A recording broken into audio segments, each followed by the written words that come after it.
इस कहानी की शुरुआत एक तबाह हुए शहर से होती है। सब कुछ बिखरा पड़ा था, सड़कें सुनसान थी क्योंकि ज़ोंबी वायरस की तबाही की वजह से दुनिया की बहुत सारी आबादी अब ज़ोंबीज़ में बदल गई है। जिसके बाद हमें एक कपल दिखाया जाता है। इनमें वाइफ का नाम मोनी था। ये अपनी गाड़ी से एक दोस्त के पास एयरपोर्ट पर जा रही थी जो इन्हें यहाँ से मेक्सिको ले जाएगा, क्योंकि सिर्फ मेक्सिको ही ऐसी जगह है जहाँ पर ज़ोंबी वायरस और उनका हमला अभी तक नहीं हुआ। वो जगह पूरी तरह महफूज है। तो अब ये लोग लगातार तेज स्पीड में अपनी गाड़ी से आगे बढ़ रही थी क्योंकि इन्हें जल्द से जल्द एयरपोर्ट पर पहुंचना होगा। लेकिन काफी लंबा सफर करने की वजह से मोली की तबीयत खराब हो जाती है। इसीलिए ये लोग एक रेगिस्तानी इलाके में अपनी गाड़ी रोक लेते हैं। मोली के हस्बैंड कहते हैं कि हमें एयरपोर्ट से पहले गाड़ी नहीं रोकनी चाहिए थी, हमें चलना होगा। लेकिन जब वो गाड़ी स्टार्ट करता है तो वो चलती ही नहीं क्योंकि गाड़ी का एक टायर रेत में धंस गया था, जो काफी कोशिशों के बाद भी नहीं निकलती। ये दोनों यहाँ पर फंस गए हैं। इस बात को लेकर दोनों की बहस हो जाती है क्योंकि वो एक दूसरे को ही इल्जाम दे रही थी कि तुम्हारी वजह से ये हुआ, तुम्हारी वजह से हुआ। जिसके बाद मोली का हस्बैंड अपने उस दोस्त को कॉल करते हैं जिसके पास ये दोनों जा रही थी, पर बात होने से पहले ही सिग्नल्स चली जाती है जिस वजह से कॉल कट चुकी थी। और फिर तभी मोली देखती है कि सामने से एक आदमी उनकी तरफ ही चला आ रहा है। गौर करने पर इन्हें पता चलता है कि कोई नॉर्मल इंसान नहीं है बल्कि ज़ॉम्बी है जो इन्हें मारने के लिए लगातार इनकी तरफ ही बढ़ता चला आ रहा था। जिसे देखकर फौरन मोली का हस्बैंड गाड़ी से गन लेता है। जिस बीच उसका मोबाइल भी वहीं बाहर गिर जाता है, लेकिन उसका ध्यान नहीं जाता और वो ज़ॉम्बी पर लगातार गोलियां चलाने लगता है जिस वजह से जख्मी होकर वो नीचे गिर गया था। तब ये दोनों बहुत खुश हो जाते हैं कि हमने ज़ॉम्बी को मार डाला, लेकिन वो मरा नहीं था, अभी भी जिंदा था। दोबारा से उठकर इनकी तरफ बढ़ने लगता है जिसे देखकर मोली के हस्बैंड दोबारा एक गोली उस पर चलाता है जो उसकी कान पर लगती है, लेकिन वो फिर भी आगे बढ़ता ही जा रहा था और अब उसकी गन में गोलियां भी खत्म हो चुकी थी। इसीलिए इन्हें दोबारा से गाड़ी में वापस आकर बैठना पड़ता है। अब ये ज़ॉम्बी के यहाँ से जाने का इंतजार करने लगते हैं, पर वो जा ही नहीं रहा था। कब से इनकी गाड़ी के आसपास ही मंडला रहा था इन्हें मारने के लिए। देखते ही देखते यहाँ रात हो गई थी, पर वो अभी भी बाहर खड़ा होकर खिड़की से इन्हें देखे ही जा रहा था। दरअसल मोली के हस्बैंड से सबसे बड़ी गलती ये हुई थी कि उसने मोबाइल बाहर गिरा दिया था जिसे उठाया भी नहीं था और अब इन्हें किसी तरह मोबाइल हासिल करना था। ये गाड़ी की लाइट जलाती है और देखते है की ज़ॉम्बी बाहर नहीं है। तब चुपके से मोली बाहर आती है और आखिरकार मोबाइल के पास भी पहुँच चुकी थी। लेकिन जब उसका हस्बैंड पीछे था तो तभी ज़ॉम्बी यहाँ आकर उस पर हमला कर देता है और उसने मोली के हस्बैंड को काट कर उसे मार दिया था। उसकी मौत से मोली को काफी दुख तो होता है पर उसे अपनी जान बचानी थी, इसीलिए वो अपना जरूरी सामान लेकर यहाँ से भाग जाती है। फौरन अगली सुबह वो अपने उस दोस्त को कॉल करती है जो एयरपोर्ट पर इनका इंतजार कर रहा था। मोली उसे कहती है कि गाड़ी खराब है तो आने में मुझे वक्त लगेगा, तो तुम्हें मेरा इंतजार करना होगा। ये बात सुनकर उसे गुस्सा आ गया था, इसीलिए वो मोली को फोन काट देता है। इसीलिए उसे आगे का सफर पैदल ही तय करना था। इंटरनेट पर वो देखती है कि पैदल वहाँ तक जाने का रास्ता 36 मील की दूरी पर है, पर वो फैसला कर चुकी थी कि जो भी है मैं वहाँ पहुँच कर ही रहूंगी, तो पैदल ही आगे बढ़ने लगती है। थोड़ी दूर चलने के बाद वो देखती है कि कुछ प्लेन्स यहाँ से उड़कर जा रही हैं, जिन्हें देखकर मोली काफी मायूस हो गई थी क्योंकि वो जान चुकी थी कि अब एयरपोर्ट पर जाने का कोई फायदा नहीं है क्योंकि प्लेन्स तो यहाँ से जा ही चुके हैं। मगर वो फिर भी आगे बढ़ती ही रहती है।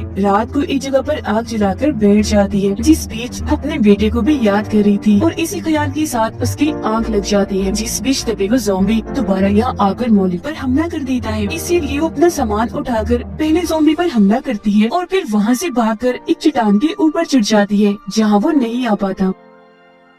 अगली सुबह वो देखती है कि ज़ॉम्बी अभी भी चट्टान के नीचे यानी उसके करीब ही है जो उसके पास आने की कोशिश कर रहा है। तो वो अपना सामान लेकर यहाँ से दोबारा भागने लगती है। हालांकि ज़ॉम्बी भी उसका पीछा करता है, पर वो आराम आराम से चल रहा था तो इतनी आसानी से उस तक नहीं पहुँच सकता था। लेकिन जब मोली एक जगह पर रुक गई थी तो दोबारा से वो उसके पास आने लगता है। अब यहाँ वो पत्थर से उसे डराकर भगाने की कोशिश भी करती है, पर वो उसे नजरअंदाज करके उसकी तरफ बढ़ता ही चला जा रहा था। और यहाँ एक बार फिर रात हो जाती है, इसलिए मोली एक चट्टान के ऊपर आग जलाकर बैठ जाती है क्योंकि वो जानती थी कि ज़ॉम्बी चट्टान पर नहीं आ सकता, तो वो यहाँ महफूज है। अब अगली सुबह उसे दोबारा अपने दोस्त की कॉल आती है। वो उसे कल सुबह तक का टाइम देता है, कहता है कि अगर तुम कल सुबह तक एयरपोर्ट पर आ गई तो ठीक है, वरना हम तुम्हें छोड़कर यहाँ से निकल जाएंगे। जिसका मतलब था कि एक मौका अभी भी उसके पास था यहाँ से निकलकर अपनी जान बचाने का। इसीलिए वो दोबारा से आगे बढ़ने लगती है, लेकिन ज़ॉम्बी तो अभी तक उसका पीछे नहीं छोड़ता। उसके खाने पीने का सामान भी खत्म हो गया था, जिस वजह से उसे कमजोर कमजोरी हो रही थी और पानी की कमी तो बहुत थी। ऊपर से गर्मी भी बढ़ती जा रही थी। यहाँ वो रुक भी नहीं सकती थी क्योंकि ज़ॉम्बी उस पर हमला करके उसे मार देगा। लेकिन काफी थक जाने की वजह से उसकी आंखें बंद होने लगती है और फिर तभी यहाँ रेत का एक काफी बड़ा तूफान आ जाता है, जिस तूफान में वो ज़ॉम्बी के साथ फंस जाती है और बेहोश हो गई थी। फिर जब उसे होश आती है तो वहाँ से एक गाड़ी गुजर रही थी। वो उन्हें आवाज लगाकर रोक लेती है, जिसके अंदर से दो आदमी बाहर आते हैं। सबसे पहले वो मोली को पीने के लिए पानी देते हैं। वो फिर इन्हें बताती है कि मुझे एयरपोर्ट जाना है, तभी मैं यहाँ से निकल सकती हूँ, तो प्लीज आप मुझे ले चलिए। तो अब ये लोग मोली को गाड़ी में बिठाते हैं। वो देखती है कि मेरा बैग मेरे पास नहीं है। कहती है कि शायद वो वहीं गिर गया होगा जहाँ मैं बेहोश पड़ी थी। तो अब ये दोनों उसका बैग लेने के लिए चली जाते हैं। गाड़ी में मोली खून के निशान देखती है, जिससे वो समझ गई थी कि ये दोनों कोई शरीफ लोग नहीं है बल्कि खूनी है। वो घबरा गई थी। फिर ये दोनों लड़की वापस गाड़ी में आकर मोली से कहती है कि हमें भी एयरपोर्ट जाना है, तो तुम हमें भी वहाँ जाने का रास्ता बता दो। जब ना चाहते हुए भी उसे इन्हें रास्ता बताना ही पड़ता है, जिसकी फौरन बाद ही उसे गाड़ी से बाहर लाकर मारने लगती है। चाकू निकालकर जैसे उसकी जान लेने वाली होती है कि तभी मोली जोर जोर से चिल्लाने लगती है। उसकी चीख के साथ ही रेत हिलता है और उसमें हलचल हो रही थी। और अगले ही पल उसमें से वो ज़ॉम्बी बाहर निकल कर आता है जो कई दिनों से मोली के पीछे था। पर वो भी तूफान के साथ बेहोश हो गया था। और अब वो उस जगह पर आता है जहाँ ये दोनों लोग मोली को मार रहे थे। उन पर हमला करके एक आदमी को वो काट लेता है, जो देखकर दूसरा लड़का गाड़ी लेकर फौरन यहाँ से निकल जाता है। गाड़ी में से कुछ खाने पीने और जरूरी सामान निकल कर मोली के पास गिर जाता है। लेकिन वो एक बार फिर इस सुनसान रेगिस्तान में फंस गई थी, जहाँ वो ज़ॉम्बी दोबारा से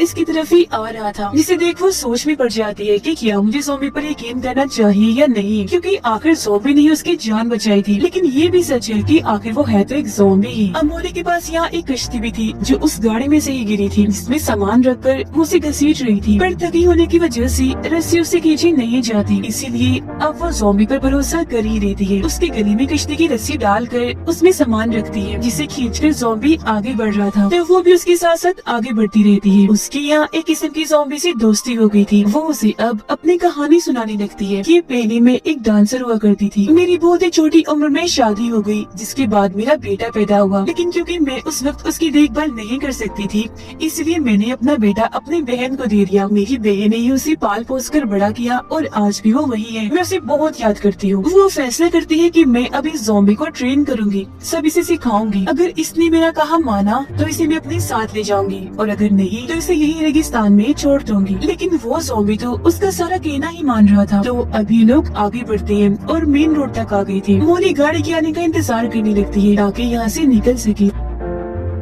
इतने ही देर में यहाँ आर्मी की बहुत सारी गाड़ियाँ आने लगती हैं, जिन्हें देखकर मोली ज़ॉम्बी को छुपा देती है, क्योंकि वो जानती थी कि अगर आर्मी ने ज़ॉम्बी को देख लिया तो वो इसे मार देंगे। पर वो आर्मी के सामने जाती है, जहाँ कुछ सोल्जर्स उसे ज़ॉम्बी समझकर उस पर गन तान देते हैं। तो वो उन्हें समझाती है कि देखिए मैं ज़ॉम्बी नहीं हूँ, मैं इंसान हूँ, मुझे मदद चाहिए। उसका ये कहना ही था कि तभी ज़ॉम्बी वहाँ से निकलकर सामने आ जाता है। इसे देखकर सोल्जर्स उस पर गोली चलाने के लिए तैयार थे। हालांकि मोली उन्हें समझाती भी है कि देखिए मत मारे इसे, खतरनाक नहीं है ये, किसी को कोई नुकसान नहीं पहुंचाएगा। पर एक सोल्जर ज़ॉम्बी पर गोली चला ही देता है, जिससे जख्मी होकर वो नीचे गिर गया था। साथ ही अब उसे गुस्सा भी आने लग गया था। मोली उसका गुस्सा ठंडा करने की कोशिश भी करती है, पर वो उसकी उंगली पर काट ही देता है, जिसका मतलब था कि वो भी अब इस वायरस के असर में आकर ज़ॉम्बी बन जाएगी। लेकिन वो ऐसा नहीं चाहती थी, इसलिए एक पत्थर उठाकर अपनी उंगली पर दे मारती है, जिससे उंगली टूट जाती है। यानी ये वायरस अब उसके जिस्म में नहीं फैलेगा। और अब क्योंकि आर्मी यहाँ से जा चुकी थी, तो ज़ॉम्बी के साथ वो दोबारा से आगे बढ़ना शुरू कर देती है। लेकिन वो सड़क पर ही लेट गया था, क्योंकि काफी थक चुका था। तब मोली की नजर सामने जाती है, जहाँ उसे एयरपोर्ट दिख जाता है। वो काफी खुश हो गई थी, क्योंकि वहाँ जाने के लिए वो कब से मेहनत कर रही थी। ज़ॉम्बी जख्मी भी था, इसलिए सड़क से उठ ही नहीं पा रहा था। इसे देखकर मोली समझ जाती है कि वो दर्द में है, इसीलिए उसे दर्द से छुटकारा देना होगा। तो वो एक पत्थर उठाती है और ना चाहते हुए भी उसे ज़ॉम्बी पर दे मारती है, जिससे उसकी आखिरकार मौत ही हो जाती है। आगे बढ़ते हुए वो अपने दो दोस्तों के पास पहुंच गई थी, जो इसे मेक्सिको ले जाएंगी, जहाँ ये वायरस अभी तक नहीं आया। लेकिन यहाँ से निकलने से पहले वो अपनी बहन को कॉल करती है, जहाँ उसका बेटा भी था। फोन उसका बेटा ही उठाता है, जो बहुत ज्यादा डरा हुआ था। बताता है कि मुझे घर में कैद किया हुआ है, क्योंकि बाहर बहुत सारे ज़ॉम्बीज़ हैं जो अंदर आने की कोशिश कर रहे हैं मुझे मारने के लिए। जो सुनकर मोली अपने बेटे के लिए काफी परेशान होने लगी थी, क्योंकि उसे लग रहा था कि शायद मेरी बड़ी बहन भी इस ज़ॉम्बी वायरस की लपेट में आ चुकी है या वो भी मारी गई है। वो जानती थी कि मेरे बेटे को इस वक्त मेरी जरूरत है, इसीलिए वो मेक्सिको जाने का फैसला बदलकर अपनी बहन के घर जाने का फैसला करती है और उसकी दोनों दोस्त यहाँ से निकल जाते हैं। वो गाड़ी में बैठकर ज़ॉम्बीज़ को मारते हुए आखिर उस जगह पर पहुँची जाती है जहाँ उसकी बहन का घर था। यहाँ सब कुछ तबाह बर्बाद हुआ पड़ा था। वो जैसे अपनी बहन के घर में आती है तो उसे ये जानकर काफी दुख होता है कि मेरी बहन और उसका हस्बैंड मारी गई है, क्योंकि वहाँ शीशे पर खून से कुछ लिखा हुआ था। वो फौरन अपने बेटे के कमरे में जाती है जो अपनी टेंट में ही छुपा हुआ था मगर काफी डरा हुआ लग रहा था। अपने बेटे को सही सलामत देखकर वो काफी खुश हो जाती है और फौरन उसे लेकर नीचे आती है जहाँ दरवाजे पर बहुत सारे ज़ॉम्बीज़ थे जो अंदर आने की कोशिश में लगे हुए थे। वो अपने बेटे को कहती है कि तुम बस मेरे पीछे रहना और हाथ में बेलचा उठा लेती है। दरवाजा जैसे ही खुलता है वो ज़ॉम्बीज़ पर हमला करती सबको ही मार डालती है और इस तरह से खुद की और अपने बेटे की जान बचा लेती है सिर्फ अपनी बहादुरी की वजह से, क्योंकि पिछले काफी वक्त से वो इतनी बड़ी बड़ी मुश्किलात का सामना कर रही थी, इसीलिए जान चुकी थी कि इनसे कैसे निपटना है। और इसी के साथ ये कहानी इधर ही खत्म हो जाती है।